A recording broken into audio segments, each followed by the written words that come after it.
Assalamualaikum warahmatullahi wabarakatuh. Perkenalkan, nama saya Syifoni Sa'ada Purap dengan NIM 12540100158. Di sini saya akan menjelaskan dua materi dari mata kuliah Sejarah Peradaban Islam.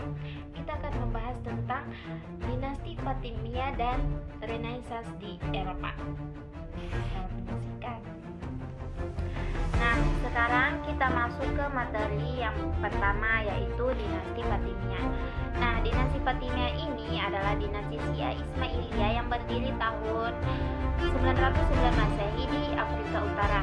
Dinasti ini muncul sebagai reaksi atas dominasi Abbasiyah karena kelompok Syiah merasa tidak mendapat tempat dalam pemerintahannya.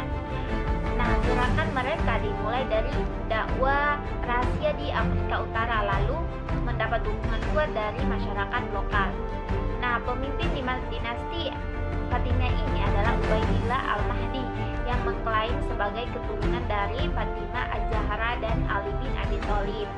Nah, sehingga dinasti ini dinamakan dinasti Fatimiyah.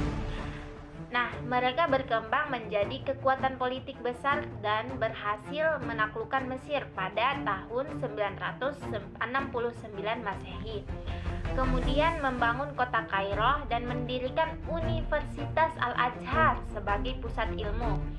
Pada masa Khalifah Al-Mu'iz dan Al-Mustansir, Fatimiyah mencapai puncak kejayaan, namun setelah itu mengklaim kemunduran akibat konflik internal, tekanan Seljuk dan perang salib.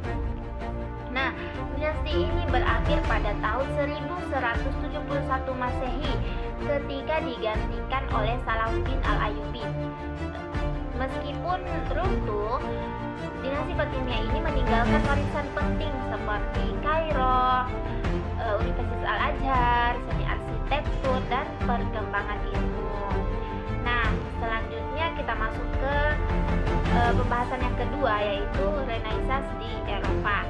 Nah, Renaissance berarti kelahiran kembali, masa kebangkitan ilmu pengetahuan, seni, dan pemikiran di Eropa pada abad ke-14 sampai ke-17.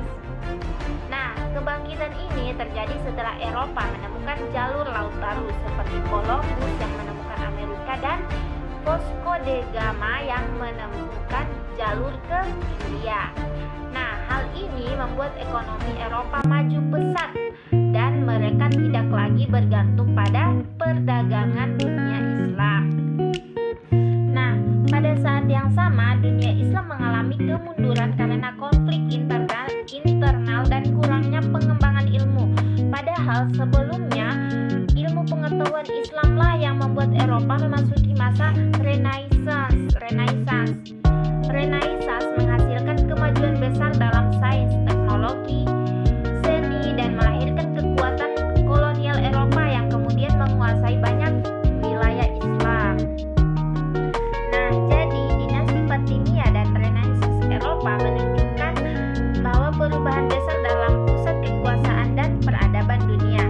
Dinasti Fatimiyah pernah menjadi kekuatan politik dan intelektual penting dalam dunia Islam, khususnya melalui pembangunan Kairo dan pendidikan Al-Azhar sebagai pusat ilmu pengetahuan. Namun, konflik internal dan tekanan eksternal menyebabkan kemunduran dan runtuhnya dinasti ini. Sementara itu, Renaissance menandai kebangkitan Eropa dalam ilmu seni dan teknologi, dalam ilmu pengetahuan, seni, dan teknologi, yang sebagian besar berawal dari warisan ilmu pengetahuan dunia Islam. Kemajuan ekonomi dan eksplorasi wilayah baru mendorong Eropa menjadi kekuatan global, bahkan kemudian mendominasi wilayah-wilayah Islam. Nah, dengan demikian sejarah ini memperlihatkan kemajuan dan kemunduran peradaban sangat dipengaruhi oleh stabilitas